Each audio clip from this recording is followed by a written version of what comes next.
ဖိမှာလူတိနေပြီးတော့စားစရာနဲ့ခေါက်ရည်တွေသုံးဆောင်လို့ရမယ်ဟုတ်ဆိုင်ကိုရောင်းနေပါတယ်အဲ့ဆိုရင်ကျွန်တော်တို့တို့ဒီလက်စားဝယ်ရောက်သုံးဆောင်ရအောင်ခင်ဗျာ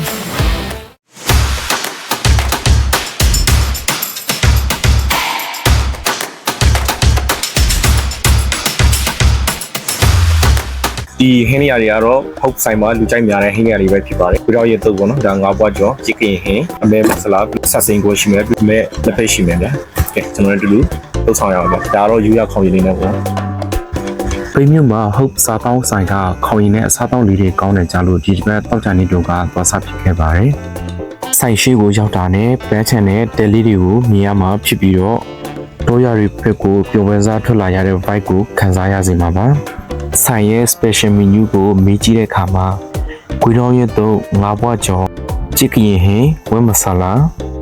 ရှက်စိန်ကိုနဲ့အမဲလေးဖိတ်ထောင်းအဲ့ဒါတွေကလူကြိုက်များတယ်လို့သိရပါတယ်။အဲ့ဒါနဲ့ပဲဆိုင်မှာလူကြိုက်များတဲ့ဟင်းပွဲလေးတွေမှာစပစ်ခဲ့ပါတယ်။ကွေးတော်ရဲ့တော့ကအသေးကိုကာကွယ်ပေးနိုင်တယ်လို့သိရတဲ့အတွက်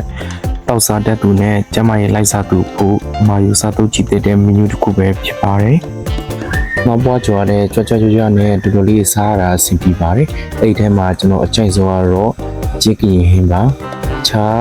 အကြီးတောင်းနေနဲ့မတူဘဲနဲ့ခေါင်းရည်နဲ့တော်တော်လိုက်ဖြစ်တာတွေ့ရပါတယ်။ကျွန်တော်တော်တော်လေးကြိုက်ပါတယ်။မဆလာနဲ့သင်းလေးနဲ့ဝဲမဆလာဟင်းကလည်းမြင်လိုက်တာနဲ့စားချစ်စွဲပါပဲ။ကျွန်တော်တို့အခြေကြိုက်တဲ့သူတွေအတွက်ဟုတ်ဆိုင်မှာဆက်စင်ကိုလည်းမာယူရရှိနိုင်ပါသေးတယ်။စားရတာလည်းတော်တော်လေးအဆင်ပြေပါတယ်။နောက်ဆုံးမီနူးလေးကတော့အမဲလက်ဖက်ထောင်ပါ